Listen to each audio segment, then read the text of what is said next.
لي زامي السلام عليكم. من البداية ديال الثمانينات حتى اليوم المغرب عاش محطات احتجاجية كبيرة، كل محطة كانت عندها الشرارة ديالها، ولكن كلها كتجمع كلمة واحدة اللي هي كرامة.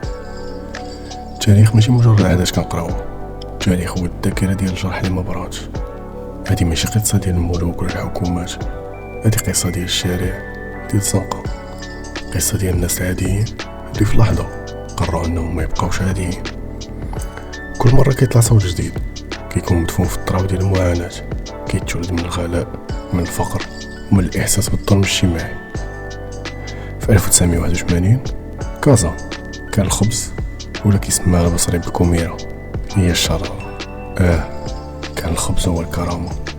الموت في داك العام ما كانش نتيجة ديال المرض ولا الوباء، لا، كان نتيجة ديال الغضب اللي تفرقع بسبب القهر.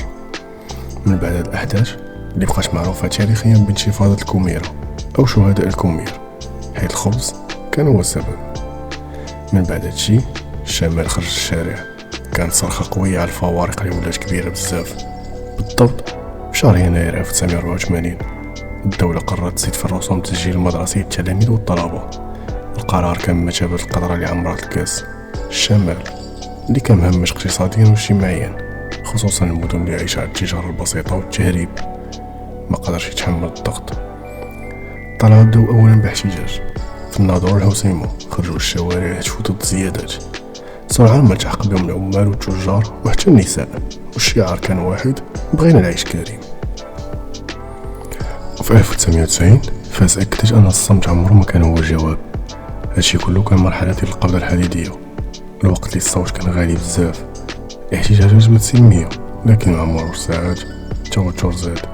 الناس خرجوا بكثرة، الأزقة والأحياء الشعبية عامرة، الشعارات دازت من اجتماعية سياسية ضد الفساد وضد الظلم. بعض الغاضبين هاجموا مقرات إدارية وبنوك، تم تسجيل أعمال تخريب. المدينة خرجت عن السيطرة، وفاس مدينة العلم في لحظة تحولت لساحة ديال الدم. هاد الخرجات ديال الثمانينات والتسعينات المغرب كان عايش أزمة اقتصادية خانقة، ارتفاع الديون، ضغط من صندوق النقد الدولي، وغلاء الأسعار. الحكومة أعلنت على زيادات كبيرة في أسعار المواد الأساسية اللي هما الخبز، السكر، الزيت والدقيق. هادشي علاش خلى الناس يخرجوا يحتجوا. خرجوا آلاف ديال العمال، الطلبة وحتى الأسر خرجوا كاملين الشارع. الشعارات كانت كتطالب بالكرامة، بالخبز، بالعدالة الاجتماعية. الأمن تدخل بالقوة، بالرصاص الحي في بعض المناطق. الخسائر، الدولة في ذاك الوقت قالت بلي كاين عشرات القتلى، ولكن المنظمات الحقوقية والمجتمع المدني كيهضروا على المئات بل الآلاف. بزاف ديال الناس اعتقلوا، منهم نقابيين وطلبة، ولكن الشارع المغربي عمره ما يأس.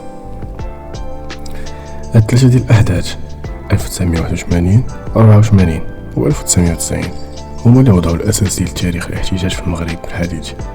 علمونا أن ملي كتحمل الدولة الجانب الاقتصادي والمعيشي ديال المواطن راه كتخلق واحد البركان اللي ما يمكنش ليها تحكم فيه. هادشي كله كان تمهيد للمرحلة الثانية، مرحلة الصحوة السياسية والحقوقية اللي غتبدا مع الألفية الجديدة. في 2000 شفنا موجة جديدة. هاد المسيرة ما كانتش ضد الدولة مباشرة، ولكن كانت صرخة ضد التمييز الاجتماعي. كانت هاد المسيرة هي الإعلان على أن الأولوية ديال الاحتجاج تبدلات، ما بقاش الهدف هو إنقاذ النظام بل إصلاح النظام من الداخل. المسيرة ديال 2000 وضحت أن المغرب دخل عهد جديد ديال الحوار السياسي، لكن بضغط شعبي كبير.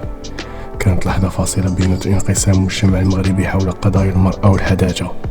من جهة ملايين كيشوفوا الإصلاح تهديد للهوية والدين، من جهة أخرى حركات نسائية وحقوقية كتشوف فيه أمل لمغرب أكثر عدلا ومساواة. وفي الأخير تجاذب، هذا كان هو المحرك اللي خلى المغرب يوصل لتسوية جديدة في 2004. اللي خرجوا فيها ما كانوش بالضرورة من الطبقة الفقيرة، لكن كانوا من المجتمع المدني اللي ناض باش يطالب بمساواة المرأة. هذه الحركة كانت مدعومة من طرف جمعيات حقوقية ونقابات، وكانت كترمز لظهور واحد الوعي حقوقي وسياسي جديد. في 2011 جات حركة 20 فبراير اللي ما طالباتش غير تحسين الظروف، بل طالبات بتغيير دستوري وسياسي جذري. الاحتجاج هذه المرة خرج من الشاشة للشارع. الشباب استعملوا الانترنت ومواقع التواصل الاجتماعي باش ينظموا راسهم، وهي أول مرة في التاريخ المغربي كيكون فيها التنسيق الرقمي بهذه القوة. البداية كانت مع الربيع العربي، تونس هزات بن علي، مصر أطاحت بمبارك، والشعوب العربية كتنادي بالحرية والكرامة. في المغرب يوم 20 فبراير 2011 خرج آلاف الشباب للشوارع في الرباط، كازا، طنجة، مراكش، حسيمة إلى آخره. شعارات قوية: حرية، كرامة، عدالة اجتماعية، مطالب بإسقاط الفساد والاستبداد وبملكية برلمانية. السلطات واجهت بعض المسيرات بالعنف وسقطوا ضحايا في بعض المدن كسيدي إفني والحسيمة، لكن النظام اختار طريق آخر. الملك محمد السادس أعلن في 9 مارس 2011 عن إصلاح دستوري شامل، دستور جديد صادق عليه الشعب، تعديلات على صلاحيات الحكومة والبرلمان. حركة 20 فبراير ما استمرتش بالقوة ديالها، ولكن رسخت وعي جديد. الشعب عنده قدرة يقول لا. 25 أكتوبر 2016 الحسيمة اهتزت على مأساة مؤلمة. الشاب محسن فكري بائع السمك مات مطحون في شاحنة ديال النفايات وهو كيحاول يعتق الرزق ديالو. صورة الجريمة في جرات الغضب. من هنا انطلقت شرارة ديال حراك الريف. المطالب كانت واضحة: بناء مستشفيات، جامعات حقيقية للجهة، فرص شغل للشباب، ورفع التهميش عن الريف اللي عانى تاريخيا من العزلة. الحراك تزعموهم نشطاء شباب بحال ناصر الزرزافي. المسيرات كانت سلمية لكن شعارات قوية ضد الفساد والظلم. الدولة تعاملات بقمع: إنزال أمني كبير، اعتقالات بالجملة، وأحكام ثقيلة وصلت حتى ل20 سنة ديال السجن. من بعدهم جاو حراك جرادة اللي وراونا أن المشكل ولا أعمق، ولاو كيهضر على الجهوية والإقصاء. مدينة جرادة مدينة الفهم. بعد إغلاق المناجم الرسمية في 1990 الناس بقاو كيعيشوا على الموت السريع، كيهبطوا المناجم السرية بدون حماية باش يطلعوا الفهم. كل عام كيسقطوا ضحايا، ولكن في دجنبر 2017 موت شقيقين داخل واحد من هاد المناجم كان النقطة اللي فجرت الغضب. الناس خرجوا للشوارع. المطالب كان بديل اقتصادي حقيقي للمدينة، فرص شغل الشباب، خدمات صحية واجتماعية. احتجاجات كانت سلمية، ولكن مع الوقت الأمن تدخل بعنف، وقعت مواجهات واعتقالات كثيرة. بقات صورة جرادة رمز الإهمال اللي كتعاني منه المدن الهامشية. ودابا جيل زد ديال 2025، أول جيل مغربي تزاد وهو عايش في الانترنت، كبر وسط السرعة، وسط المعلومة اللي كتوصل قبل ما تسالي الجملة. هو جيل ما كيعرفش الخوف بحال الأجيال اللي قبل منه، كيعرف غير الصوت المباشر. بتيك توك، انستغرام، بصوت الشارع كيتوحدوا.